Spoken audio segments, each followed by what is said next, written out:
Hello everyone, in this video I will show you how to install missing Samsung Notes app on Samsung Galaxy S24 Ultra.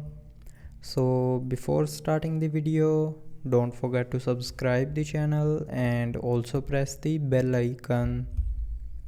So first of all, open Play Store and then go to search bar and search Samsung Notes.